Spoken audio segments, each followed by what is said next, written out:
You're listening to the REI Marketing Nerds Podcast, the leading resource for real estate investors who want to dominate their market online. Dan Barrett is the founder of AdWords Nerds, a high-tech digital agency focusing exclusively on helping real estate investors like you get more leads and deals online, outsmart your competition, and live a freer, more awesome life. And now, your host, Dan Barrett.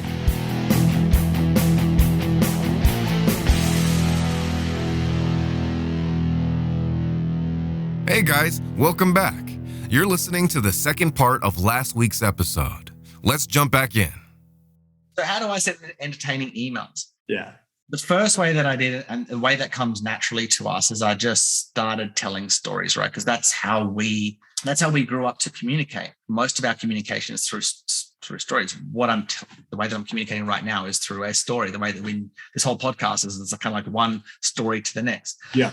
So my emails, if you get on my list and read my emails, most of them are story based. I would say 95% of them start with some type of story.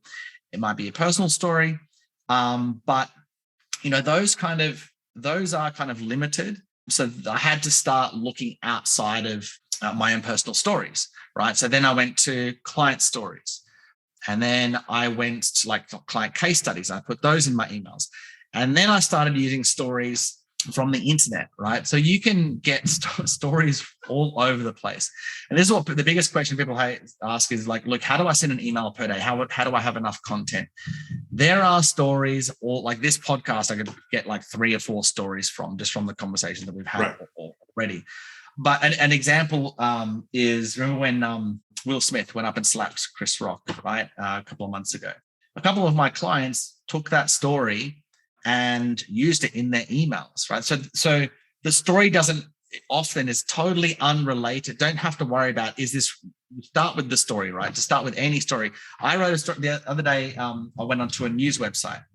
There was a headline that says something like girl goes into hospital because she didn't want to fight in front of her boyfriend. Like, so she was literally put in hospital because she didn't want to fight in front of her boyfriend.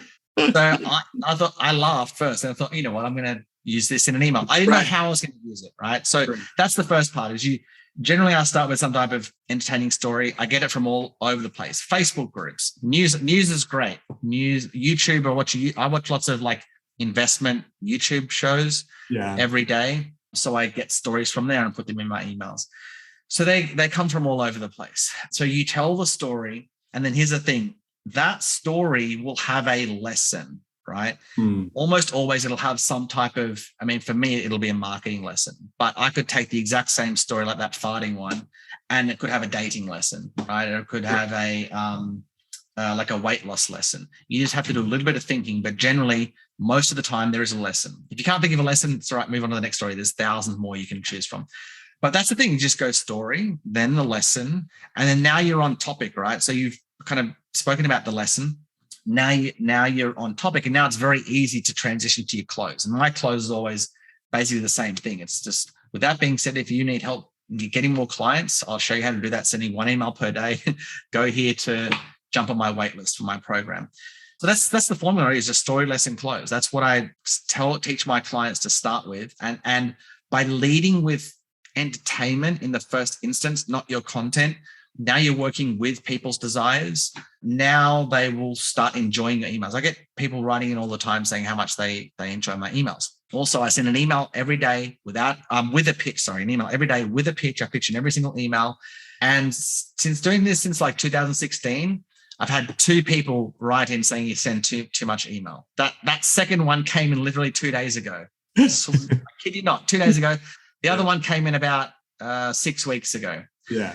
So up until 6 weeks ago, I'd never had anyone say that you send too many emails. So the reason why I can get away with sending an email every day with a pitch is that I focus on entertainment. And so you can imagine, if you start sending emails people actually enjoy reading, you're going to make a lot more sales, right?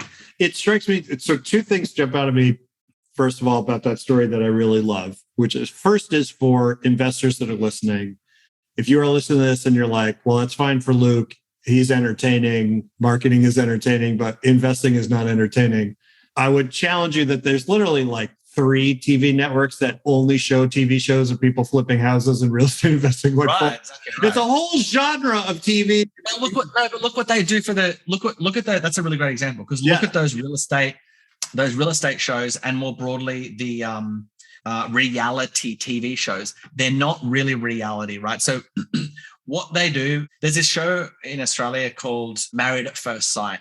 And it's I think we have a version of this. It's literally just about 2 people that don't know each other getting married, and these experts kind of choose them and put them together. Anyway. Which is just, by the way, the fact that society has risen to a point where we're just like, this is what we do now for entertainment. It's pretty amazing. It's pretty impressive. But so in the beginning of that show, it was just the novelty of like these 2, what's going to happen. But as the show progressed through the seasons, what happened is the producers, you could tell, wanted to create more and more drama. So it kind of became about the drama more so than are these people going to last or whatever. It was less about that. And people didn't like that so much, but it got ratings, right? So what it became was the story, like all the different stories of all the drama, the stories within the relationship of people like cheating on other people and whatnot. And so my point is, back to your real estate example. Notice these real estate, these reality shows, the real estate ones. It's always focusing on their story, right? The person's story about why they're choosing this, why they want this property. They always give that background. Otherwise, there's no kind of entertainment factor. We're not really like invested in the person. So stories are being used all the time, and they don't. It's not like some magic story formula. It's like, how do you tell a story? You just start at the beginning of a story. This is like when you're communicating to a friend or family member. You just start at the beginning of the story, tell the story, and then go into the lesson from there. The other thing I think is so powerful, but specifically about your setup and how you do this, is you are using email to sell people on the idea of using email to sell. Right. I do what I do. Yes, exactly. Right. You do what you do. My friend Nick always calls this eating your own dog food. And I will give you an example, and I think I threw it out, but there's somebody who's been mailing me in the mail, like the physical mail, every month for like 6 months now. And he's a Facebook advertiser. And he's like, hey, I just wanted to make sure you saw my Facebook ad. So I printed it out and I mailed it to you. And like, it's kind of cheeky and funny. And he puts pictures of him and his kids in there. It's nice, right? I'm like, it's nice. And I throw it out every time, right? But I look at it, but I throw it out. I've never thought for a second about hiring him. And the problem that I think he misses is, I'm like, you are selling me Facebook ads, but you had to mail me in the post to do it. Yeah. Because you know what I mean? And so I'm like, there's a core disconnect between what you're saying works so amazingly and like how I'm finding out about you, which it just is incongruent there, right? So it's like you're doing it in a way that aligns with you and what's so important to you. So, all right. So I've got to ask you about Facebook. He should send a follow-up letter to you that addresses that. That's what he should do. I mean, yeah, exactly. Right. I'm like, why am I sending you this if Facebook ads are so good? Yeah. It's like, I got banned from Facebook for being too good at Facebook. That might work. So I did want to ask about Facebook. We run Facebook ads at the agency, but it's never been our primary thing. I'm very transparent about that. It's not something I'm world-class at by any means. And like, one of my questions, and I think something that a lot of investors are thinking about now, is Facebook seems to be in a real state of transition. We had the whole sort of cookie issues. There's been attribution issues and sort of conversion tracking issues. And I think a lot of people feel like, for right or for wrong, I think a lot of people think that Facebook is kind of heading in a weird direction, or maybe going in a wrong direction, or whatever it is, right? So what is your take on the state of Facebook ads as a marketing channel? I think it's probably safe to say we're off their peak, but I don't know. You're the expert. So like, how do you feel like that channel is? Yeah, I'm more of a, it's funny. When it comes to Facebook ads, I don't focus too much on all the new features that come up with ads or anything else going on with Facebook. What I know is that if I focus on creating a better marketing message, right? If I know my client's market inside and out, and I put in a good offer, create a great offer, we create a great offer for the campaign, Facebook will take care of the rest, despite what new feature is out or whatnot. So most of my time is actually not spent on the new technological stuff with Facebook, it's more about creating a better marketing message. Yeah. And that's where like 95% of your results are going to be. And then the next little like additions and tech features and hacks, that's like the final 5%. And so that's how I'm able to get great results with my clients, is I don't really worry about that stuff. So in terms of your question, all the stuff with the tracking and the pixels, again, I don't actually use Facebook's tracking to judge my ad campaigns. I actually do it in a spreadsheet, like as an example. So my VA every morning, she'll go in and she'll grab the spend and clicks from Facebook, because that's the only thing that's accurate in Facebook, right? Is the spend and the clicks. Once people get off Facebook, it's not accurate anymore. So we get the opt-ins from the email system, we get the sales from the CRM, and that goes in the spreadsheet. And that actually tells me what my campaigns are really actually doing. I don't look at the tracking in Facebook. So all the stuff with the pixel and stuff, it hasn't really bothered me. So I give you all of that context to answer your question. Is like, is Facebook at its peak? Is it not? I don't know. My clients are still getting great results because I focus on the things that don't change. Yeah. Which is the market, getting clear on the market and creating a great offer, a great campaign. If there comes a day where Facebook goes under because of all their illegal activities that I'm sure they're doing, right. I don't really care, because there's going to be another platform that I just transitioned to, and I'm just going to focus on the same things that don't change: the market, creating great offer. So right. At the moment, I think Facebook is still working really well if you do those things and do them well. And I actually personally, I'm finding that the cost per click at the moment, I think because the economy is like going down the drain at the moment, there's a lot of businesses that are pulling out of Facebook because it's funny. You'd think for me, when the economy is going down and businesses are pulling out, that for me is a signal to spend more on your ads, because you've got less competition. And that's what I'm finding. I'm finding my click costs is actually, they're cheaper than what they have been, like said at the beginning of the pandemic, where all the stimulus came in, all this cheap, easy money, everyone's spending money on Facebook ads, everything's great. That's when I saw that the ad costs were a lot more expensive, and it was harder to actually make profitable campaigns. Now I'm actually finding it a bit easier because the click costs aren't as high, because there's less competition on Facebook. So for me personally at the moment, I think it's a great opportunity to run ads, whether you're on Facebook or YouTube. I think YouTube is down in click costs as well. I only do my own YouTube ads, but that's what I'm seeing. So at the end of the day, like, is it its peak? Is it not? I don't really care. All I care about is, are my clients' campaigns profitable? And they are, and that's what all they care about as well. And you hit on something too that I think we do even on the Google Ads side, because I think Google had less conversion tracking issues, but we still just track everything in the Google Sheet, right? Like we use the Zapier connection to put all the leads in a thing with the URL information. I should probably set that up, save my VA from doing that. But well, sure, yeah. They're like, no, I need that job. But the economy, as you mentioned. But it's like, but whatever the system is, I think your point, right? It's having a single source of truth that you control, not necessarily the corporation, right? Which I think is so critical. So if you're listening to this, I'm going to wrap this up because we're going a little bit long, and I want to make sure that we take a moment. For people that are listening to this, first of all, you need to go. I will put all the links and stuff in the show notes, as you might expect from hearing Luke talk. He's got a ton of really awesome offers and like opt-in stuff and like cool stuff we can link you to. So I'm going to link you to all this stuff.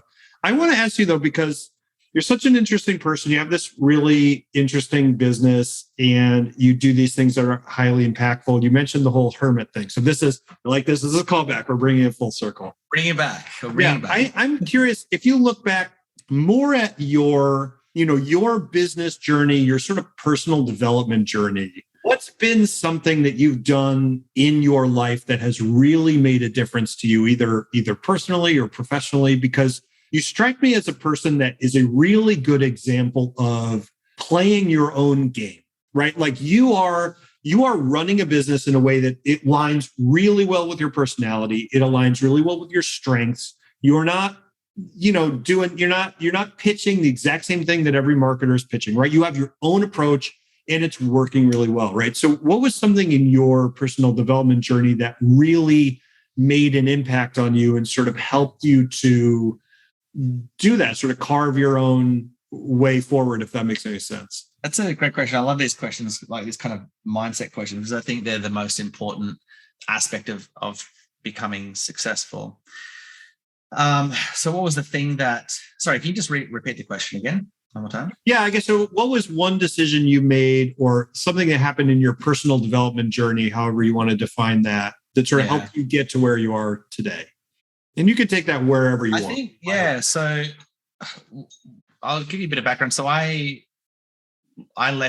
worked 9 to 5 from when I was about 23 to 26, maybe even younger than that. But anyway, I used to live in Canberra, which is the capital of Australia, which is just like a government town. There's all like these public service jobs. Like everyone's a public servant basically. And I was the same. And I just really did, like I worked there. It's kind of like most jobs. Like it's great for the first 6 months because you're growing and you're learning. And then after that, it's just like, the monotonous. And I knew I can't do this for the rest of my life. So it was more in the beginning for me is just like searching of like, what am I going to do? And I kind of stumbled across coaching, and I left that job and I moved to London. I thought, London has more people than Canberra. So that means it's going to be easy to get clients. And I didn't, I failed miserably. And I got 1 client in 12 months, and that didn't even come from any of the marketing that I was doing. Wow. And so I came back to Australia, and I ended up living with my nan because she was the only one that took me in, allowed me to live with her rent free. And I knew that, and I wanted, as I said, I tried all these different complex funnels, and I knew that I just, that was not the right strategy to go. Like they were really appealing. I loved all the new funnels and stuff. I grew up with tech, so tech comes naturally to me, but I could see that the true thing to success of the boring things that people like follow up, as we spoke about before. Like follow up is such a boring thing. Oh, I've heard that before. Yeah, but are you actually implementing it, right?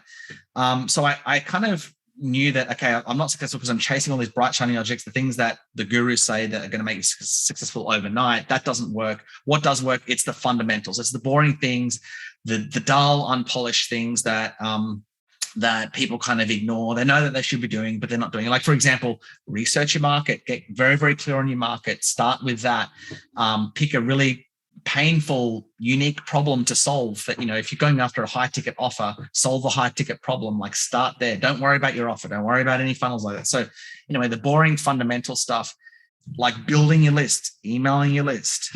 And so I'm like, okay, that's probably the biggest shift for me is I just started focusing on the fundamentals, and that's what I teach. So what I teach is it's not the most sexy thing. It's not the most exciting thing. But it's what works long-term success. I mentioned before that I don't care if Facebook goes down because I can take my skills of researching the market, creating great offers, and I can just put that into a new advertising campaign. If they're still good, if YouTube's still around, I can just run ads on YouTube for my clients, or whatever the other social platform is or other advertising platform. So I think that's the focusing on the fundamentals is what really shifted to me. And then in terms of like a mindset thing, really, really big is 2 things: being persistent, like focus on the fundamentals, be persistent. And then the next thing is be patient. Too many people want success, overnight. And particularly my market, I work with a lot of coaches. They don't view what they do as a career, right? They're not looking at this as like, I'm going to be doing this for the next 10 years, 20 years, 30 years, right? They don't have that long-term view. They want the clients in the next month. They want consistent high-paying clients in the next 30 days. Otherwise, that's it. I'm going back, or they're going to the next bright, shiny funnel. You have to have a long-term view if you want to be successful in any business venture. And notice the most successful people in business, they have a long-term view. They're patient and they're persistent. They've been doing it for years and often decades. Right? Often it takes them like 10 years to get to that 7-figure mark, but people don't want to wait 10 years. But that's what it takes. So being persistent, being patient, the 2 mindset things, I would say. Yeah, I love your point about patience, because I think, we are often sold a sort of view of things that's very rosy, and reality is complicated, right? And sometimes it's hard to figure out what actually works and what's going to stick. So Luke, I just want to say thank you. This has been so awesome. And I think it's such a necessary point of view that I think investors don't typically hear, this idea of, look, there's such a big proportion of the market that you are not reaching and not addressing with your marketing. And you can do that, like you said, with the most profitable way of reaching somebody, which is emails. Emails pretty much free. Maybe not 100% free, but more, you don't got to pay for a stamp. We'll put it that way. It's better than sending physical mail. It's a little bit cheaper than that. So we mentioned this before at the top of the show. Luke has been kind enough to put his personal email out there. If you want to reach out to him and talk or perhaps work together or whatever, you can email him at luke@lukecharlton.com. That's luke@lukecharlton.com. Do you have any other kind of websites that you want to pitch to people or social media that you want people to follow you on? My lukecharlton.com website as well is there's a good resource, lots of blog posts on there. And you can jump on my list and just read my emails, see what they're all about. I was going to say, look, you can jump on his list and see what he's actually doing day to day. You know now that he takes his own medicine, eats his own dog food, whatever the gross metaphor you want to use is. He's doing it in real time. Luke, thank you so much for coming on, man. This has been absolutely awesome. I really appreciate it. No worries, man. It was a great conversation. Really, really good. I really, really enjoyed this interview. So thank you for inviting me. Thanks, man. I appreciate it.